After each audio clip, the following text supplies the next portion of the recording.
खाते में भेजा। वो पैसा कितना है? 34 लाख करोड़ रुपया।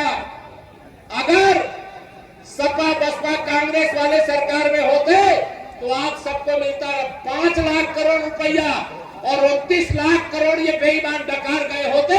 आप गरीब रहते, बेघर रहते, पानी के लिए तरसते रहते, सड़क के लिए तरसते रहते, बिजली के लिए तरसते रहते। लेकिन आपको यह जो सुख आज मिला है, ये माननीय नरेंद्र मोदी जी जैसे ईमानदार नेता के कारण मिला है, गरीब माँ बाप के बेटा के कारण मिला है। आप सबको मैं कहना चाहता हूं, ये सारे विरोधी मिलकर के सारे विरोधी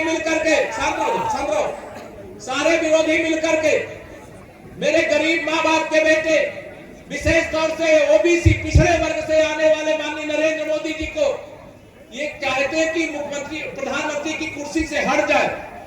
आप हटने दोगे क्या मोदी जी को? दोनों हाथ बताओ, हटने दोगे क्या? 2019 में भी यही फार्मूला इन्होंने बनाया था, जब सपा बसपा कांग्रेस सब गठबंधन कर लिए कि मोदी जी को प्रधानमंत्री नहीं बनने देना। क्यों नहीं बनने देना? कि वो गरीब माँ बाप का बेटा है, वो ओबीसी वर्ग से आता है। अगर वो प्रधानमंत्री बन जाएगा तो देश का विकास हो जाएगा, गरीब का विकास हो जाएगा, महिलाओं का सशक्तिकरण हो जाएगा, नौजवानों के रोजगार का रास्ता खुल जाएगा। इसलिए मोदी जी को ये सारे विरोधी मिलकर के हटाना चाहते हैं। आप सबकी जिम्मेदारी क्या है? वो हटाना चाहते हैं और हम हटने नहीं देंगे, ये संकल्प लेकर के जाना। अगर चुनाव सीधे प्रधानमंत्री को, तुमको मना कर रहा हूं ना बीजेपी में, ध्यान रखो, शांत रहो। मैं आप सबको कहना चाहता हूं, अगर सीधे प्रधानमंत्री पद का चुनाव होता तो मोदी जी को इस देश का 80% वोट मिलता। कितना? 80%। क्योंकि सीधे प्रधानमंत्री नहीं चुना जाता, सांसद प्रधानमंत्री चुनते हैं। मेरे मोदी जी ने 2019 से पहले वादा किया था कि 2024 में आऊंगा तो 370 कश्मीर से हटा करके आऊंगा। बताइए हटाया कि नहीं हटाया? मेरे मोदी जी ने कहा था 2024 में आऊंगा तो रामलला का मंदिर बना करके आऊंगा। बताइए रामलला का मंदिर बनाया कि नहीं बनाया?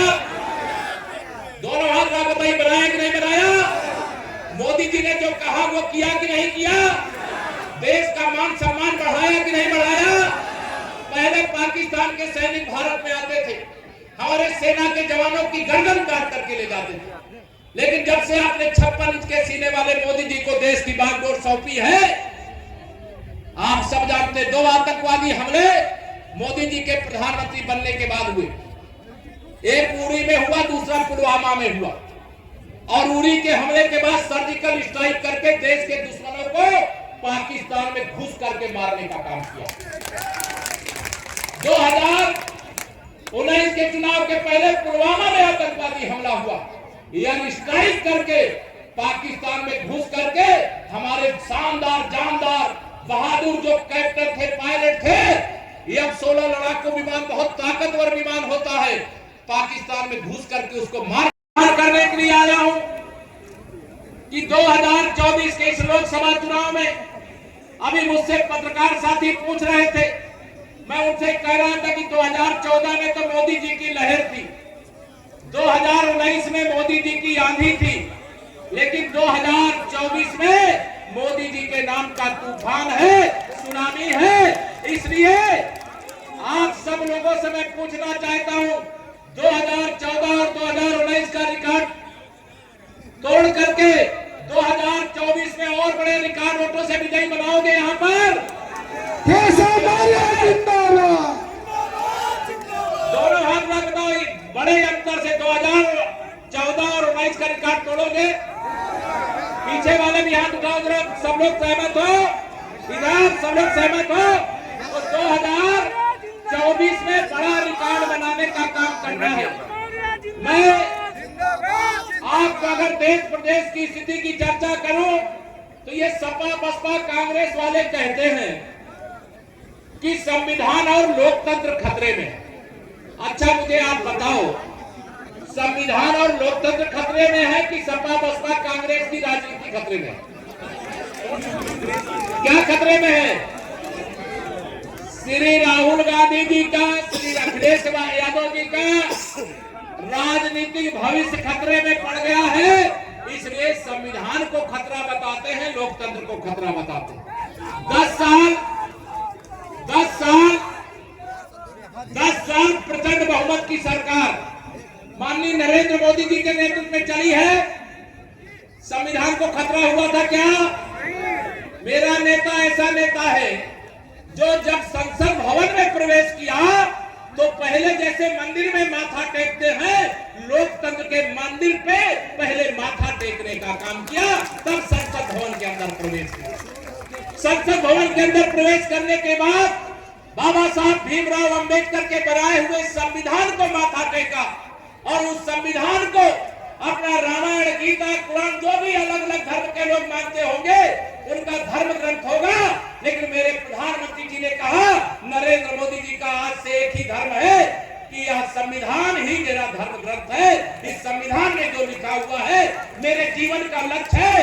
बाबा साहब का स्वप्न अधूरा नरेंद्र मोदी जी कर रहे हैं पूरा। बताओ कर रहे हैं कि नहीं पूरा? नरेंद्र मोदी जिंदाबाद। बताओ पूरा कर रहे हैं कि नहीं पूरा कर रहे हैं? दोनों हाथ में बताओ कर रहे हैं कि नहीं कर रहे? अगर माननीय नरेंद्र मोदी जी देश के प्रधानमंत्री नहीं होते तो क्या हर घर में जो गरीब आदमी था उसके घर में भी शौचालय बन जाता? क्या बनता? क्या दोनों हाथ में बनता? क्या जिनके घर में आजादी के 75 साल बाद भी श्री विनोद सोनकर जी के समर्थन में आयोजित इस विशाल नामांकन सभा में उपस्थित इस जनसैलाब को मैं सादर प्रणाम और जय श्री राम करता हूं। मंच पर हमारे कैबिनेट में सहयोगी और पार्टी की ओर से इस क्लस्टर के इंचार्ज बनाए गए, जिनको आप लगातार सुन रहे होंगे, श्री अनिल राजभर जी। आप सब लोगों को परिचय हो गया ना? हमारे दोनों जिलाध्यक्ष, कौशाम्बी के जिलाध्यक्ष श्री धर्मराज मोर जी और प्रतापगढ़ के जिलाध्यक्ष श्री आशीष श्रीवास्तव जी, संगठन और लोकसभा के प्रभारी आदरणीय रणजीत सिंह कुशवाहा जी और के लिए आया हूं कि 2014 और 2019 का चुनाव तो छोटा था, लेकिन 2024 का चुनाव ऐतिहासिक चुनाव है, बड़ा चुनाव है। देश को 5 साल और कौशाम्बी यूपी को 5। जय श्री राम। दूसरी तरफ वो लोग हैं, दूसरी तरफ वो लोग हैं जिन्होंने राम भक्तों पे गोली चलाई थी। ये बात किसी से छुपी नहीं है।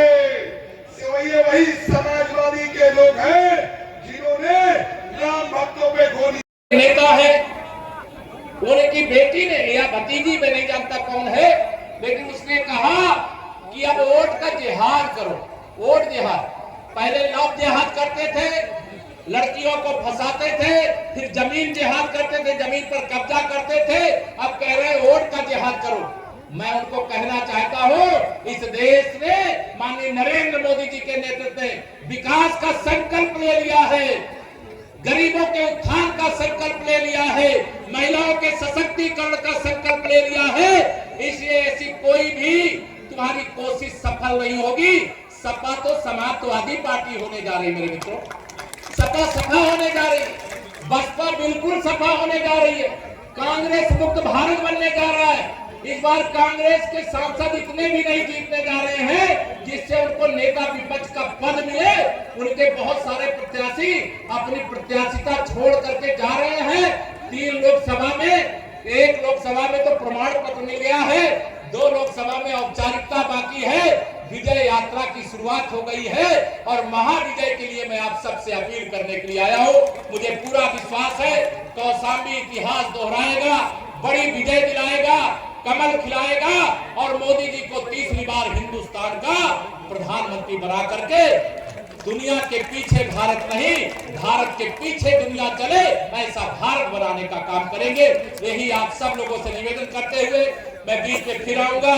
जैसा 2019 में मोदी जी की आंधी थी, 2024 में मोदी जी के नाम का तूफान है, सुनामी है। उत्तर प्रदेश की हम 80 की 80 सीटें जीत रहे हैं। सपा बसपा कांग्रेस का यूपी में खाता नहीं खुल रहा है और यह बात सपा बसपा कांग्रेस वाले भी जानते हैं, हम भी जानते हैं और आप लोग भी जानते हैं। ये वैक्सीन बहुत बड़ा मामला क्या है इसमें? जो लोग वैक्सीन कर रहे हैं? वैक्सीन पर मैंने भी अखबार में पढ़ा है, टीवी में देखा है, लेकिन उस पर क्योंकि कोई अधिकृत बयान मेरे को देने का कोई मतलब नहीं है, लेकिन मैं यह मानता हूं कि देश की रक्षा के लिए जो वैक्सीन हमारे वैज्ञानिकों ने बनाई है, हम उनका सम्मान करते हैं। रघुवर प्रताप सिंह के साथ रहेंगे सब लोग भाजपा। अगर आप ये वीडियो YouTube पर देख रहे हैं तो हमारे चैनल को सब्सक्राइब करें और बेल आइकन को दबाना ना भूलें। अगर आप Facebook पर ये वीडियो देख रहे हैं तो हमारे पेज को लाइक करें।